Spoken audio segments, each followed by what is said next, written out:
Hello दोस्त। आप सभी को अपने यूट्यूब चैनल अखंड भारत एजुकेशन प्लेटफॉर्म पे स्वागत है। हम लोग यहाँ पे बीपीएससी, बिहार दरोगा, बिहार पुलिस, एसएससी आदि कॉम्पिटिटिव एग्ज़ाम का तैयारी करते हैं लोग। कल हम आप लोग को अशोक के शिलालेख के बारे में बता दिए थे, जो 14 उनका शिलालेख था, ठीक है। और उन्हें दीर्घ शिलालेख या बृहद शिलालेख के नाम से भी जाना जाता है, ठीक है। और आज हम लोग अशोक के लघु शिलालेख के बारे में पढ़ेंगे लोग, यानी छोटा, उनके जो छोटा स्तंभलेख या शिलालेख थे उनके बारे में क्या करेंगे लोग, अध्ययन करेंगे लोग। तो आइए हम लोग उसका कुछ इंट्रोडक्शन देख लेते हैं लोग, उसके बाद हम लोग कहाँ आगे बढ़ते हैं लोग, ठीक है। देखिए, पहला है भाब्रू भाब्रू शिलालेख। थोड़ा पेंसिल को पतला कर ले,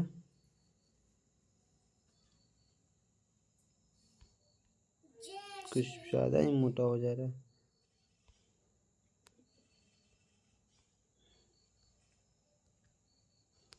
ठीक है, देखिए अशोक के स्तंभलेख यानी लघु अभिलेख, स्तंभलेख या अभिलेख, ठीक है। जैसे पहला है क्या है, भाब्रू अभिलेख। यहाँ फर्स्ट नंबर भाब्रू है, ठीक है। इसमें देखिए भ में र छूटा है, आप लोग लगा लीजिएगा लोग, भाब्रू, ठीक है। थोड़ा हम इसको और अच्छा से लिख दें। ओहो हो,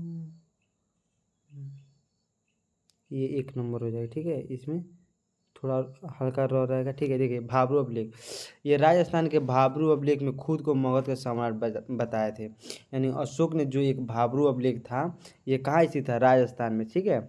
ये भाब्रू अभिलेख कहाँ था, राजस्थान में, जिसमें अशोक ने अपने आप को क्या बताया था, सम्राट बताया था, ठीक है।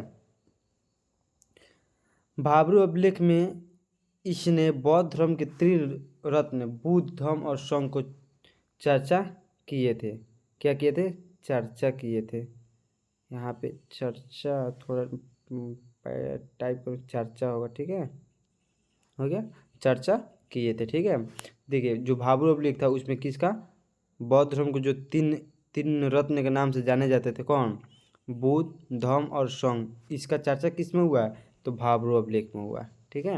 अब हम लोग पढ़ते हैं अशोक के जो स्तंभलेख हैं, 7 स्तंभलेख हैं, जिसको हम किस नाम से जाना जाता है, लघु अभिलेख के बारे में जाना जाता है, ठीक है।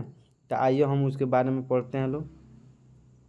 देखिए पहला क्या है, रुमनदेही अभिलेख। क्या है, रुमनदेही अभिलेख। यह अफगानिस्तान के कंधार से मिलता है। ये रुमनदेही अभिलेख कहाँ मिला था, तो अफगानिस्तान में एक जगह था, कौन सा जगह, कंधार, वहाँ से मिला हुआ है, ठीक है। जो कौन से भाषा में लिखा गया है, आरमैक भाषा में लिखा गया। कौन सी भाषा में, आरमैक भाषा में लिखा गया। ये सबसे छोटा अभिलेख है। कौन सा अभिलेख है, सबसे छोटा, यानी जो 7 अभिलेख लघु अभिलेख है उसमें सबसे छोटा अभिलेख कौन सा है, तो रुमनदेही अभिलेख है, ठीक है। यह एकमात्र अभिलेख है जिसमें अशोक ने प्रशासनिक चर्चा न करके आर्थिक क्रियाकलापों की चर्चा की है। जैसे क्वेश्चन आप लोग को पूछ देगा कि अशोक ने कौन से अभिलेख में आर्थिक क्रियाकलापों की चर्चा की है। जैसे आप लोग समझते होंगे प्रशासनिक चर्चा, जैसे जो प्रशासन होता है जिसमें अधिकारी होते हैं, ठीक है। जैसे राजा के जो अधिकारी हुए, अध्यक्ष हुए, अधिकारी हुए, ठीक है, उसमें उसको क्या बोलते हैं, प्रशासनिक चर्चा। और देखिए आर्थिक क्रियाकलाप, ये शब्द आप लोग समझिए कि आर्थिक क्रियाकलाप क्या है, जो मानव के हित में हो, ठीक है। मैंने जो मानव के हित में हो वही आर्थिक क्रिया, यानी जो वो क्या कर रहा है, जैसे उसको कुछ बनाने की स्वतंत्रता हो जाए, कोई चीज़ उत्पादन करने की स्वतंत्रता हो जाए, बेचने की स्वतंत्रता हो जाए, वो बेच के खुद रखे, उसकी स्वतंत्र, वही क्या है, आर्थिक है, जो माने आदमी के हित में हो, वो अच्छा से रहे, ठीक है, वही आर्थिक क्रियाकलाप। तो रुमनदेही अभिलेख एक ऐसा अभिलेख है जिसमें अशोक ने प्रशासनिक चर्चा नहीं किए थे बल्कि आर्थिक क्रियाकलाप की चर्चा किए थे।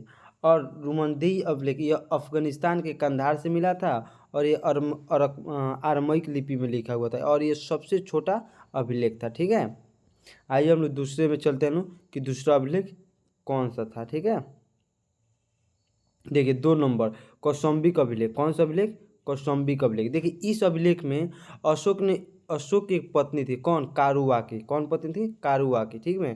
तो इसके द्वारा दान में जितने भी चीज़ दिए गए हैं उसकी चर्चा है। किसकी चर्चा है, जो अशोक की पत्नी थी कारुआ की, ठीक है, वो जो भी दान दी थी उसकी चर्चा कौन से अभिलेख में किया गया? कौशाम्बिक अभिलेख में किया गया।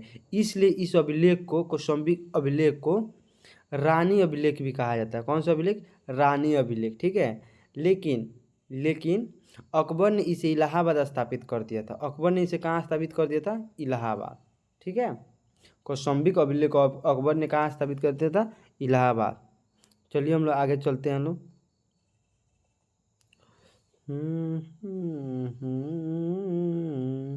देखिए 3 नंबर टोपरा अभिलेख, ठीक है। टोपरा अभिलेख कहाँ है? हरियाणा में था। कहाँ है?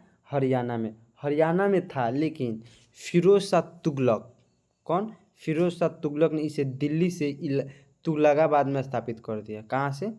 जो टोपरा अभिलेख पहले हरियाणा में था, जिसे अशोक ने वहाँ पे क्या किया था? लगवाया था। लेकिन फिरोज शाह तुगलक का जब शासन कर रहा था तो वो इसे दिल्ली के तुगलकाबाद में स्थापित कर दिया। यानी दिल्ली में एक जगह है, कौन? तुगलकाबाद, जहाँ फिरोज शाह तुगलक शासन कर रहा था, वहाँ पे इसे क्या कर दिया? स्थापित कर दिया, ठीक है। देखिए 4 नंबर, एक और मेरठ अभिलेख। कौन है? मेरठ अभिलेख, जो कि यूपी में था, लेकिन पहले यह मेरठ में था, ठीक है। मेरठ अभिलेख कहाँ था?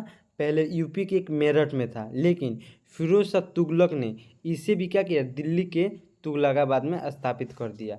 जैसे आप लोग याद रखिएगा लोग कि तुगलकाबाद में कौन कौन से अभिलेख हैं? टोपरा अभिलेख और मेरठ अभिलेख। इसे कौन बदला था? तो फिरोज शाह तुगलक ने, ठीक है। आइए रामपुरवा अभिलेख। देखिए रामपुरवा अभिलेख, ये रामपुरवा है ना, ये बिहार में है, ठीक है।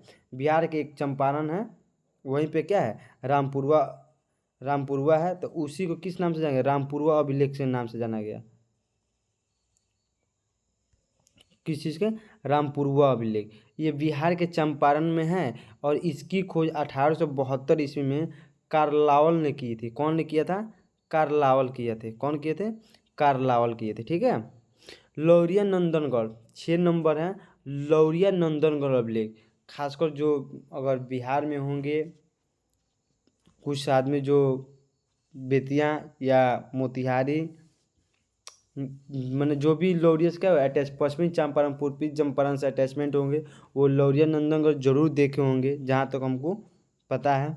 देखिए ये क्या है? बिहार के चंपारण में जो लौरिया नंदनगढ़ है, कहाँ है? बिहार के चंपारण में है, ठीक है।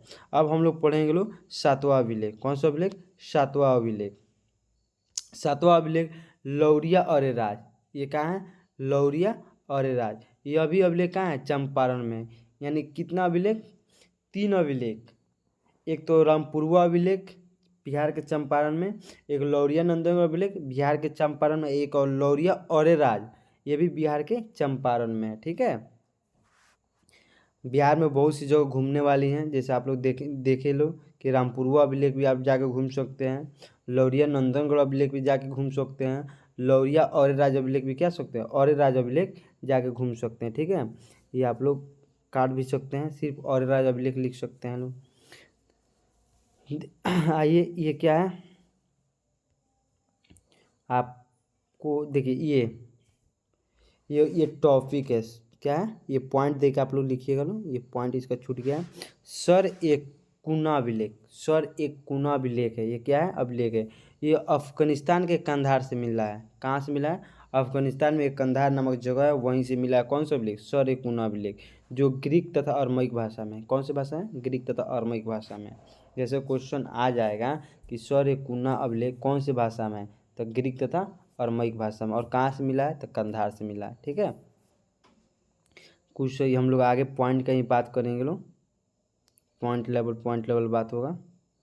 देखिए ये भी पॉइंट है, ठीक है। देखिए कलिंग में, देखिए जो कलिंग में जो युद्ध हुआ था उसके बारे में कुछ हम चर्चा है। कलिंग अभिलेख में अशोक ने कहा कि संसार के सभी मानव मेरी संतान यानी पुत्र है। जो ये कलिंग अभिलेख है, जो अशोक के द्वारा जो लिखा गया था कलिंग अभिलेख, उसी में अशोक ने कहा था कि संसार के जितने भी मानव हैं, आदमी हैं, वो क्या है? मेरे पुत्र है, और मैं उनकी क्या हूँ? माँ के भांति हूँ। उसे सांसारिक तथा प्रलौकिक जीवन की कामना करता हूँ, और उसे क्या? संसार में अच्छा खुशहाल रहने के लिए मैं क्या करता हूँ? कामना करता हूँ। अशोक ने कहा कि जिस प्रकार एक माँ अपने बच्चों को योगधाम को देखकर निश्चित हो जाती है। ठीक है, योगधाम का मतलब आप लोग कहने का मतलब कि जो अपने योगदान, देखिए ये कहने का मतलब जैसे कोई एक पहाड़ है और वो पहाड़ किसको छू रहा है, एक आकाश को छू रहा है। ठीक है, देखिए योगदान जो है ना, इस शब्द को हम समझा रहा है कि योगदान क्या है।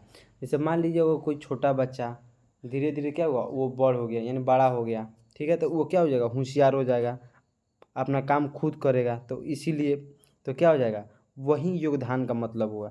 तो यहीं अशोक के कहने का मतलब ये था कि जिस प्रकार एक माँ अपने बच्चों को क्या कर देती है, बड़ा कर देती है, बड़ा करके उसे माने होशियार कर देती है, तो वो उसकी माँ क्या करती है, उसका एक क्या होता है, बड़ा सा टेंशन उतर जाता है। उसी प्रकार मैं भी समाज की देख रेख के लिए राजू को नियुक्त किया हूँ। देखिए अब आप लोग को ये थी याद रहे कि राजुक शब्द क्या है। ठीक है, राजुक शब्द क्या है। देखिए राजुक शब्द ये है जो गांव में जितने भी ज़मीन है उनके क्या करता है, देख रेख करता है, उसका मूल्यांकन करता है। ठीक है, ये देख रेख करना, उसमें क्या हुआ, क्या जाता है, क्या करना, क्या गरीब कौन से काम करना, उनको क्या चाहिए। ठीक है, इसी को देख रेख करता है, यानी ज़मीनों को क्या करना, देख रेख करना और उसका मूल्यांकन करना किसका काम होता है, राजू को। इसी को करने के लिए उस अशोक ने किसको नियुक्त किया था, तो एक राजू को नियुक्त किया था। ठीक है, आपको शॉर्टकट में फिर से समझा रहा हूँ कि कलिंग अभिलेख हुआ था, उसमें अशोक ने कहा कि संसार के जितने भी मानव हैं वो मेरी क्या है, पुत्र हैं, और मैं उनकी माँ की भांति एक संसारित तथा परलौकिक जीवन की कामना करता हूँ। अशोक ने ये भी कहा था कि मैं एक प्रकार के माँ मैं जिस प्रकार एक अशोक ने कहा था कि जिस प्रकार माँ एक अपने बच्चों को बड़ा कर देने के बाद वो एक निश्चित हो जाती है कि अब हमको इससे कोई दुख नहीं है, सेम उसी प्रकार मैं भी अपने इस संसार को, इस समाज को देखने के लिए एक राजू को क्या करता हूँ, नियुक्त करता हूँ। ठीक है, ये देखिए आगे भी देखते हैं लोग। राजू अच्छे व्यक्ति को पुरस्कृत कर सकते हैं और गलत व्यक्ति को दंडित कर सकते हैं। यानी राजू को जो मतलब भी समझ लीजिए, जो राजू थे अगर अच्छे व्यक्ति हैं उसे पुरस्कार भी दे सकते हैं, लेकिन अगर खराब व्यक्ति हैं तो उसे दंडित भी कर सकते हैं। ठीक है, मान लीजिए राजा कहाँ कहाँ देखता रहेगा, ये सब पॉइंट है। आप लोग पॉइंट बाई पॉइंट अगर नोट्स बनाते होंगे तो लिखिएगा। ठीक है, अशोक के गुहा लेखों की संख्या है। अशोक के गुहा लेखों की संख्या कितनी है, 3 है। कितनी, अशोक के गुहा लेखों की संख्या कितनी है, 3 है, जो बिहार में गया के निकट है। ठीक है, बराबर की पहाड़ी की गुफा में स्थित है। कहाँ के, बराबर की पहाड़ी की। ये 3 गुफाएं, इनमें से स्थित गुहा लेखों में आजीविकों को दिए गए दान का उल्लेख मिलता है। ठीक है, कहने का मतलब जो अशोक के गुहा लेखों की संख्या थी वो 3 थी और ये गया में थी।